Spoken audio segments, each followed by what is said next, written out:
Some things in Fortnite aren't possible to know without being told. And if this video existed when I started playing, I would have saved hundreds, if not thousands of hours of trying and failing. This is a long one, so get yourself some snacks and a drink, and let's go over 50 things that can change your competitive Fortnite career. Before that, I want to quickly talk about GearUp. GearUp is a software that drastically lowers ping through rerouting your connection to the most uncongested network routes so that your data travels faster, resulting in lower and more stable ping. Recently, when I've been playing tournaments, I've for some reason gone close to 50 ping. Thanks to GearUp, I go down all the way to 20. Being able to over half my ping is honestly a game changer, and it has made tournament games so much easier to play. What I love about GearUp is how easy they've made their software to use. With one click, I make sure my ping goes down and stays consistent. GearUp is also used by pros like Asian Jeff and Mero, so you know that this is an app to trust. If you want to test out the GearUp booster, you can do so by clicking on the link in the description of this video. And even if you're on console, GearUp has got you covered with something called HyperEV that easily connects to your console and stabilizes your connection. Everything you need to know about both HyperEV and the GearUp booster will be down below. This is what a Fortnite hitbox looks like, and the hitbox is the same for every single skin, and that's common knowledge. However, what a lot of people don't know is that in order to have the best possible aim with SMGs or ARs inside of boxes, you need to aim for the middle of the green box. A lot of fundamentally great aimers waste their potential by going for headshots, instead of exclusively aiming at the chest of the opponents they're fighting. Fortnite has a tick rate of 30, which is how often the server refreshes per second, and this is really bad compared to other aim-heavy shooters. So even if you have near perfect tracking on the head, it still won't be anywhere near as consistent to aim for that as aiming for the bigger, easier to hit hitbox of the chest. Naturally, with the shotgun, you should go for the head hitbox, and if somebody stands still and you have an opportunity to shoot them with your AR, you should also go for the head. When in a box with another player with an SMG or AR in hand, always aim for the chest. You should also aim for the chest and not the head when somebody's running and you're gonna beam them. This will yield way better results than going for lucky headshots. Next up, we have understanding the importance of having 200 health. Now, back in the days, I used to think that the difference between, say, 180 and 200 health didn't matter. But what I found is that those last few hit points is what really makes a difference when it comes to consistency in both fights and in endgames. Especially if you have 3 bigs going into the moving zones, you should always pop one just to maximize your HP, even if you have 190 health, because those last few hit points are often an extra SMG bullet or an additional AR shot. It can be the difference between winning a game and getting a bad placement. It also makes the timing of your endgames and fights a lot easier, because you'll have to pop one less mini and essentially just waste less time. Being fast at building and editing doesn't necessarily mean your mechanics are good. Having this thought is the most common misconception in the Fortnite community. What makes someone's mechanics good is their ability to have awareness over the opponent they're fighting and taking the opportunities they're given. The problem a lot of mechanical masterminds face is that they have top tier speed but bottom tier awareness, meaning they miss out on chances to eliminate the opponent they're fighting because they focus on their builds and edits and not actually sending the enemy back to the lobby. A middle ground between speed and awareness is where you not only play the best but also learn the most. And the faster you learn this, the more effective your practice will become. Surrounding yourself with players that are eager to reach the top is an absolute must if you want to become super good yourself. Finding great people to play with can often be difficult, but using tools such as Twitter, looking for group channels on various different Discord servers, and adding people you fight in matchmaking one-on-ones that are good is a great way to start if you're a beginner looking to evolve competitively. If you're already at a relatively high level, I would definitely recommend DMing some players on Twitter with a bit better achievements than you, asking to just play some ranked. This is an easy way to get some new players to play with, and maybe you find someone you vibe with extremely well. If that's the case, it won't take long until you're at his level if you consistently play with him over a prolonged period of time. The thing about playing with people with good tournament results, especially in ranked, is that you'll see how they play in-game, and you can ask yourself what differences make them better than you. What do they do differently, and how can I implement it into my own way of playing? Skipping warm-ups is extremely ineffective. Not warming up means getting to where you want to be will take a lot longer. I'm talking months, if not years, and let me explain why. Neglecting warm-ups results in you dying in your ranked matches to things you shouldn't. Let's say you hop directly into a ranked match and you jump into a box because the player you're fighting is low HP, but you missed a shot, not because you have bad aim or that it was a bad play, but simply because you hadn't warmed up. This sends a signal to your brain that that was a mistake. You failed. The next time you find yourself in that same position, you'll be hesitant and lack some confidence because of your past. In order to build a consistent playstyle that revolves around your actual strengths and weaknesses, you need to warm up and then play ranked, customs, or tournaments. Benchmarking your skill is really important to see what you should focus your time on. The way you do this this is by hopping into 20 ranked matches. You're gonna focus on making it off spawn, getting some okay weapons and okay mats. Then when that's secured, you want to start to be keying everyone. In each of the 20 matches, you write down on a Google Docs document or on a piece of paper the reason behind you getting eliminated. You lost an aim duel, you type aim. If you messed up an edit, you type edits. I think you get the drill. Do this for each of the 20 games and find the one aspect of Fortnite you're the worst at and work on that for the next 7 days. Do benchmarks like this a minimum once a month. I recommend doing it on either the first day of the month or the last. By being structured like this, you get so much more improvement out of your time compared to someone who has no idea what their actual weaknesses are. Improving aim in Fortnite can be very difficult, as when you play a game, you might only get to shoot a shotgun shot every minute or so, making the aim practice very ineffective. One of the best ways to improve aim nowadays is by playing zero build realistics or just plain out zero build PvP. If you feel as though your aim is holding you back, I would recommend checking out one of these maps. I'll leave the code for them in the description below. Take some time out of your day to practice scuffed edits where you're all the way up to the wall, when you have to edit a stair in a certain unorthodox way, or anything that seems like an awkward edit is a really good idea to intentionally practice. As you all know, in fights, you sometimes get forced into a scuffed position, and consistently being able to hit the edit to get out of that position is absolutely necessary if you want to become a good player. So the next time you're warming up, spend a few minutes just learning the movements of some awkward edits that can happen in fights. Learning how the building grid system in Fortnite works is fundamental to becoming a good player. Now, what I want to focus on specifically is cones, because as most of you know, cones have much further range compared to normal flats, which means we have more opportunities to claim space and piece control our opponents using cones. Placing cones above walls is a mechanic you need to build into your muscle memory if you want to become a solid fighter. Finding the exact spot where the cones go over the wall on the enemy side instead of on your side can be a little tricky in the beginning. As you get a lot of repetitions of practice down, whether that be when free building or when playing 1v1s against a friend, it will quickly become easier and easier. Another move that is also very common is diagonal cone piece control. This is when you either to the right or left side of an opponent's box claim tops and bottoms simply by placing cones. The next time you play creative, actively think about using the grid system to your advantage and you'll notice so much improvement in your piece control. If you can have top tier understanding of the grid system and then on top of that be good at facing builds through walls, you're already far and away to getting first class piece control. When you break a wall and the opponent doesn't have a cone or a stair in their box, you can with 100% certainty base in either a cone or a stair yourself, as long as you have less than 150 ping. There are many reasons this might be beneficial in a fight, but the main one is that it applies pressure to the opponent and forces him to reposition. This gives you an opening to piece control the enemy and eliminate him. A lot of players go out to our right and a lot of players drop down. These are the two main spots people will reposition to. In order to capitalize off this mistake, simply pre-place a wall either to the right or below and be ready to open a window and place a cone. Good players of course very often do nothing and simply break the stair or go out behind them, making them near impossible to piece up. But regardless, facing builds is a mechanic you can use to your advantage in many different scenarios, and I would highly recommend attempting to master it. An extremely common mistake I see a lot of players make is reloading their guns with tons of bullets left when playing aggressively. If you're playing aggressively in a fight, you want to be able to constantly apply pressure, preventing your opponent from healing. So reloading with 10 to 15 bullets left is often a bad idea, as your opponent will have the chance to pop a mini in that time span. Learning reload management and the timing of when to reload and not is a skill that will help you become infinitely better when it comes to playing aggressively. On the flip side, when it comes to playing defensively, one common trait I see from a lot of low to mid-tier players is that they're scared to shoot back on the player aggressing. They build 500 boxes and tunnel vision on getting fully healed up, rather than playing slowly and confidently and looking for an opening to shoot back. If you get to deal some counter damage, you won't have to build 500 boxes, and you get to heal up without having to get pressured constantly. Doing this can be slightly difficult if you play on high ping, but if you're able to adapt to your circumstances, you can find a way to make it work by doing perfect peaks, unexpected edits, or having great movement. Grinding the game when you should be doing something else is a waste of time. Let's for instance say you have a test tomorrow, but you sit down and play instead of practicing for the test, and you know that that is a bad idea. When you're playing and trying to improve, you'll subconsciously think about the thing you should be doing instead, meaning your focus won't be on the game and you will play worse as a result of it. Please, before sitting down to grind, just make sure you're not distracted by outside tasks. This will make the hours you put in so much more effective, and you'll see much better results in return. If you're looking to reach the very top of this game and succeed in tournaments, you need to have a unique skill set. You need to be able to do things not everyone else can. The problem a lot of young talents face is that they become phenomenally good at building and editing, but there are already thousands of others who have mastered those skills, as those are the things people naturally become good at, as building and editing are two super fun aspects that are easy to grind for anyone. If you want to be unlike anyone else, you need to have abilities unlike anyone else. Try and find something that you can only become good at with hard work and dedication, and an aspect that others might not actively think about working on. That way, you stand out as a competitive player, and you can can reap the benefits in terms of good tournament results. Watching pros play is a great way to reflect upon why they are succeeding in game at a higher level than you currently are. Actively thinking about what they do differently compared to you and then working on those differences is a good way to go about becoming a better player. Often, however, it can be really difficult to find differences, as they master things like game sense and timing, which can be hard to notice when you just watch. But as long as you're mindful and pay attention when watching, a lot can be learned from watching great players play. Whether you should use edit on release or not is a question a lot of aspiring competitive players have, and the answer to the question is that you can become a top tier professional with the setting turned on and with the setting turned off. However, it is easier to become good competitively with edit on release turned off. This is because it's easier to control peaks and movement as a whole, but you can hold your edits whilst continuously having good crosshair placement, again meaning your aim will also be more consistent. I recommend playing on edit on release off, but it is by no means a necessity to become good. On another controversial topic, we have what sense is the best sense? Should you play with a high sensitivity for good results, a low one, or medium? What is the answer to that question? One thing I gotta make crystal clear is that your sense isn't the reason for you having bad aim. A lot of the time on Twitter, I see people making the most cringe tweets, blaming their bad performance and aim specifically on the fact that they recently changed sensitivity. Aiming is not muscle memory. How good you aim comes from your fundamental mouse control and your hand-to-eye coordination, which can be practiced using tools such as Kovacs or Aim Labs. Whatever sense you prefer, whether that be a low, a medium, or high sense, you should go for. Don't get affected by your friends or other YouTubers telling you that this sense is the best sensitivity, because that simply isn't the truth. There is a reason there are pro players on all different kind of sensitivities. It's because people are different and perform the best on different settings. It's like why different football players prefer different shoes. On the same note, knowing whether to play performance mode and high or low meshes can be a really hard decision for the PC players watching. There are pros and cons of both high and low meshes, but as you probably already know, most professionals choose to play on low meshes, and for a reason. Performance mode and low meshes ensures the lowest possible input delay. High meshes, however, allows for more visibility, but at a performance cost. I would personally recommend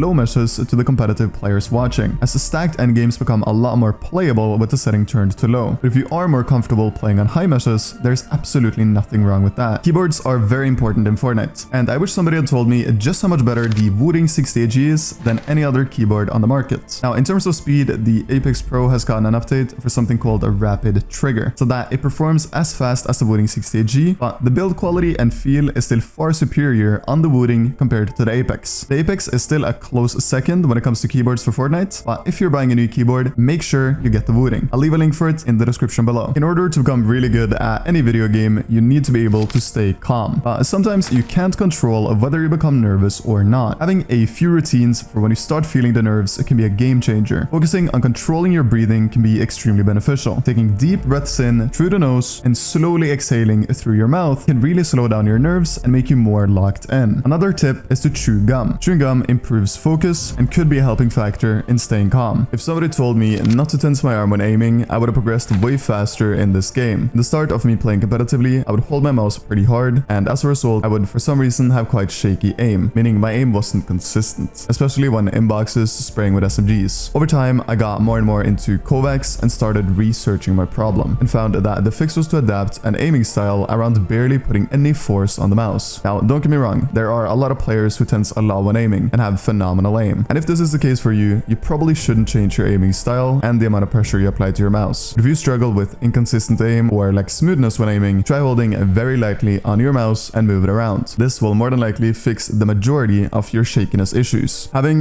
good crosshair placement and pre-aiming in fights is a super effective way to make your shots a lot easier, and as a result of good crosshair placement and pre-aiming, you also get a lot better aim. A lot of newer players look around in all directions when they run around the map and when fighting, but if you can naturally allow your crosshair to rest in the middle of the screen at head level, you will see so much more success in fights. Being able to confidently hold off shooting for a little while whilst you line up a heavy hitting shot is a skill that needs to be mastered in order to become a top player. Trigger discipline is extremely important in a game like Fortnite, yet very few seem to master it. In order to practice trigger discipline, stop thinking that you need to shoot first. In certain situations, you will trade no matter what, so make sure you're hitting a good shot. Even though it might take some extra time, it will get you so much further as a competitive player. Filterkeys Setter is a program that allows your keyboard to work at speeds faster than what is possible from the stock Windows UI. It's completely legal and makes it feel like you have less input delay when playing Fortnite, making editing specifically feel more effortless. In order to download the program and set the best settings, simply search Filterkeys Setter similar on your browser. Head into the geekhack.org website, scroll down until you see the Filterkeys setter1.zip, click on it, and when it's downloaded, you want to drag it onto your desktop, click on extract files, and then when you've got a new folder, you want to go into it and open the Filterkeys setter program. When the program has opened up, set ignore under to 0 ms, repeat delay to 130 ms, and repeat rate to 10 ms. Click on OK, and now you should feel a noticeable improvement in how fast your clicks register. On a totally different topic, we're gonna talk about what ear cushions you use on your headset. As some of you may know, I genuinely play a lot better when I can hear my keyboard, and what kind of cushions you use on your headset is a big determining factor when it comes to how well you can hear it. I currently own and use the HyperX Cloud 2 headset, and out of the box, the headset comes with leather cushions to make it really hard to hear your keyboard or anything around you for that matter. But luckily, in the box, there are some fabric cushions as well, and changing to those is something I recommend you do, as you can hear the keyboard better and your mechanics for some reason become better as a result of it. Using good Nvidia control panel settings is quite important to optimize performance. In order to change Nvidia settings, go to your desktop, right click on it, and open Nvidia control panel. Once the control panel has opened, go over to the left hand side and click in on manage 3D settings. Under global settings here, simply copy each and every one of my settings for the most optimized ones for gaming. Pause or slow down the video if needed.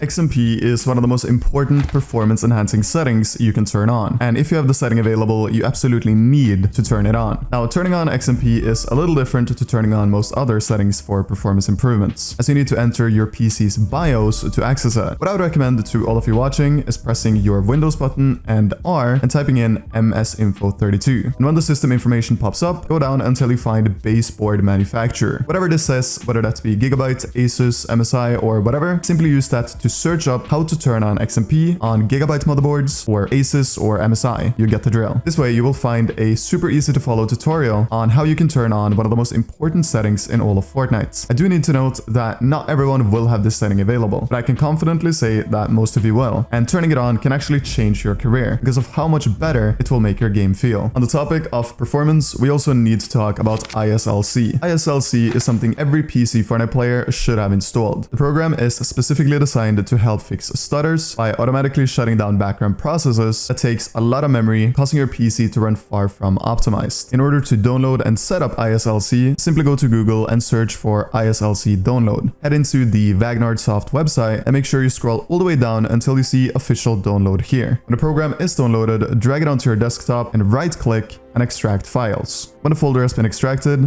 open it up. Do not delete any of these files in the folder. If you do, the program won't work properly. Open up the very top program that's named Intelligent Standby List Cleaner, ISLC. When the program has successfully opened up, make sure to leave the list size at 1024 megabytes. However, for the free memory lower than tab, you want to put in the value that is half of your current RAM. So if you have 32 gigabytes of RAM like I do, you type 16,000 megabytes. If you have 16 gigabytes of RAM, you type 8,000 megabytes, and so forth. The amount of RAM you have can be easily spotted on the top of the program where it says total system memory. Once that is done, make sure to check the box that says start ISLC minimized, and after that you want to head on over to custom timer resolution and check that at 0.50 on wanted timer resolution. Down here we also have a setting called ISLC polling rate. This value determines the frequency that ISLC will check the memory status. So if you set this value to 500, ISLC will run a check on your memory every 500th millisecond, and if you set it at 1000, every 1000th millisecond. Now I definitely recommend setting this value to 1000 if you have an okay computer. However, if you know that your computer is of low specs, set this to 10,000 and you'll have a better experience, as frequent checks will take a slight toll on your CPU. When all of this is done, hit stop,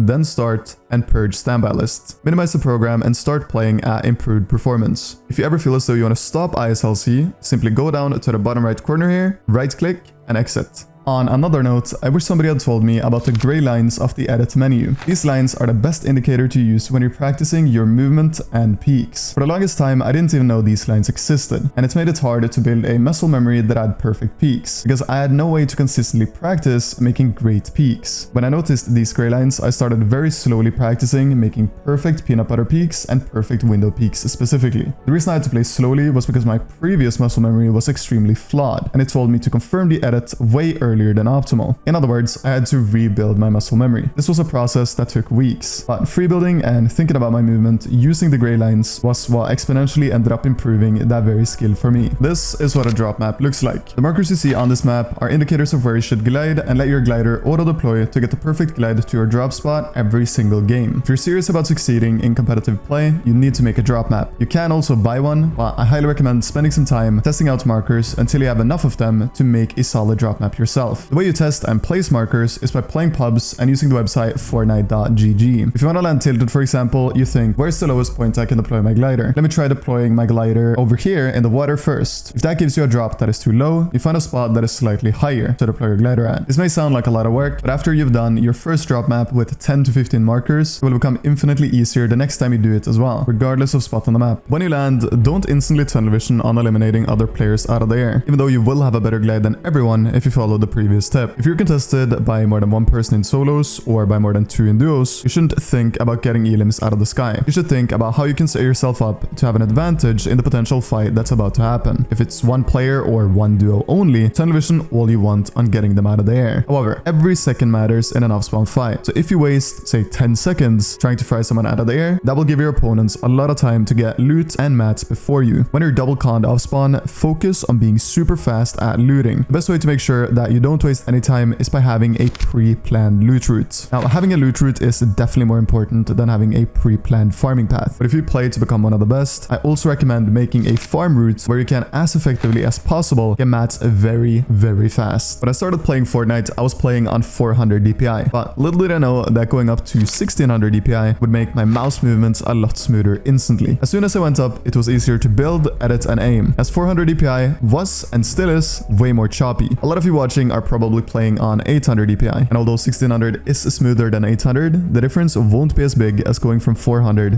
1600. So if you're on 800 DPI, you definitely don't have to do this. If you currently play on 400 DPI, however, you need to try it out. Simply 4x your sensitivity in game, leave your ADS and scope sense as it is, and turn your DPI up to 1600, and you will notice a massive difference, even though you're playing the exact same sense. Playing to your strengths in tournaments, but to your weaknesses when practicing, is a mentality that will not only get you better tournament results right now, but long term you'll also improve so much because of this way of thinking. Before going into a tournament, you should write down a few of your main weaknesses and try to avoid those when competing. That can be simple things like not being good at fighting without mats in off-spawn fights, or playing height in endgames. If you know you're bad at something, there's no point in praying that it works in a tournament setting. It's much better to just play to your strengths, and then when you practice, spend a lot of your effort on improving those weaknesses. That kind of brings me over to the fact that it doesn't matter how you perform as long as you perform. Obviously, you can't break the TOS, but if there's an item that is super OP, you should abuse it to ensure the best possible tournament results. A lot of people don't play the broken items because they think it's cringe to use them, but at the end of the day, the only thing that matters if you want to become a competitive player is the tournament placement you get at the end of a tournament. Whether that achievement was made abusing an unskillful meta or not does not matter.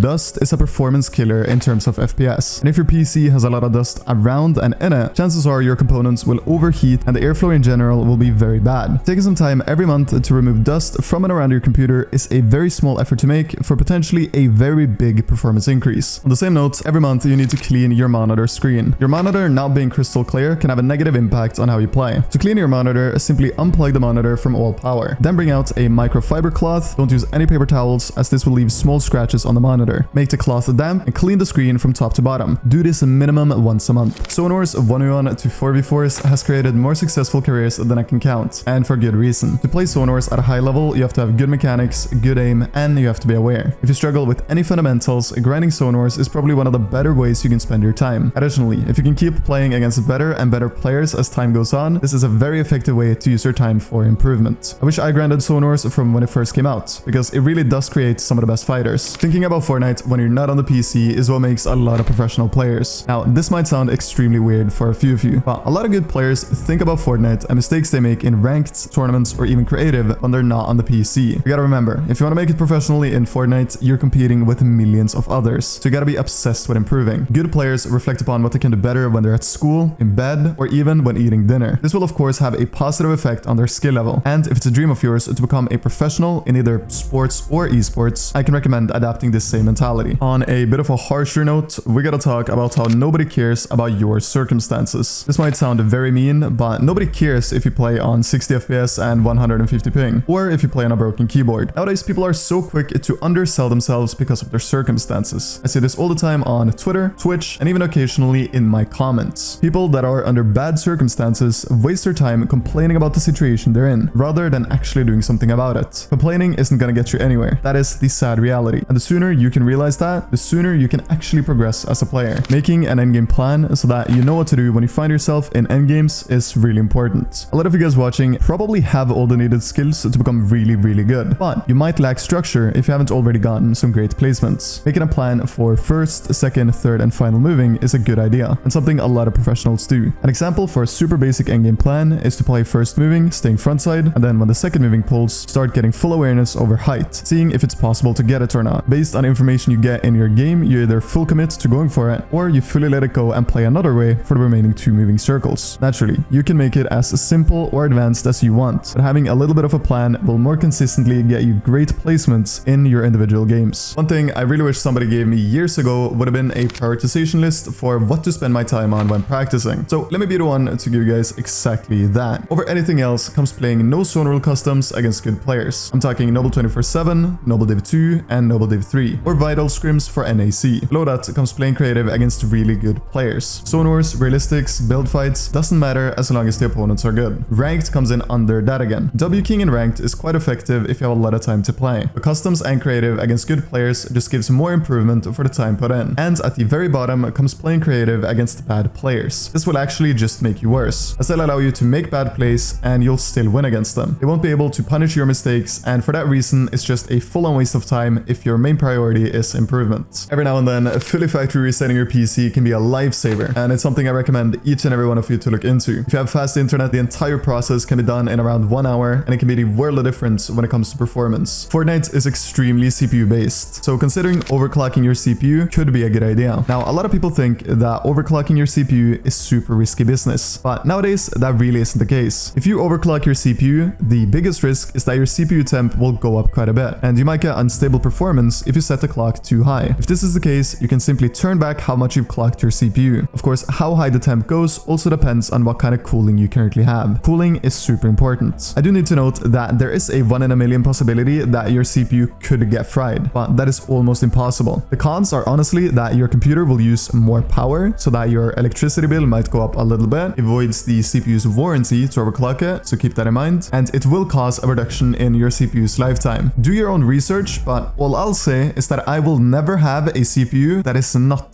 overclocked. If you play keyboard and mouse, you need to make sure your mouse is running at 1000 Hz polling rate. Some of you might even have gaming mice with a higher potential report rate or polling rate. In order to set it to 1000, you need your gaming mouse brand's software. For Logitech, that is G-Hub. For Lamsu, it is called Lamsu Gaming Mouse Software. And for Razer, it should be called Razer Synapse. When that is downloaded, it should be quite easy to click one button and set it to 1K within the software. 1K, however, should be applied by default, but I strongly recommend checking as it makes a very noticeable difference. In order to have good aim, you need good, clear visuals. And digital vibrance makes your game more vibrant, to no surprise. In order to turn on digital vibrance, go to your desktop, right-click, then head into the Nvidia control panel. On the left-hand side, you want to go down to Adjust Desktop and Color Settings and find Digital Vibrance. If you didn't have the option available to go into the Nvidia control panel, chances are you either have an AMD graphics card or that you haven't downloaded your GPU drivers. On this slider on Digital Vibrance, I recommend trying anything from 65 to 100. I've been playing on 100 my entire career, but for most of you, this will be insanely strong colors that will hurt your eyes. So I recommend starting at 65 and seeing how that feels. How strong the colors are naturally varies from monitor to monitor as well. But setting the setting a bit above default has made the visuals for me way better in game. So I strongly recommend playing around with it and trying to find what suits your preferences. On the topic of monitors, we need to talk about backlight strobing. This is something nobody in the Fortnite scene ever talks about, but it can drastically help you become a better aimer, as it is a setting designed to limit the motion blur you see when opponents are moving back and forth. The setting is usually only available on mid to higher end monitors and often goes by different names. Most common ones are ELMB or DIAC. Now, sadly, I can't give you an exact way to do it for every monitor, but on most screens, it's as simple as clicking the buttons on the back of your panel, heading down to image, and then flipping the switch on ELMB or DIAC from off to on. There are many other names for the same exact setting as well, like ULMB, VRB, PureXP, and MBR. Every brand has a different name. I also need to note that how good this setting is varies heavily from monitor to monitor. On my Asus and BenQ monitor, I've found that the setting is game-changing. But on brands like Aorus, I've heard that the setting makes your experience worse. But please give it a go. And in order to check how effective the mode is, go to the website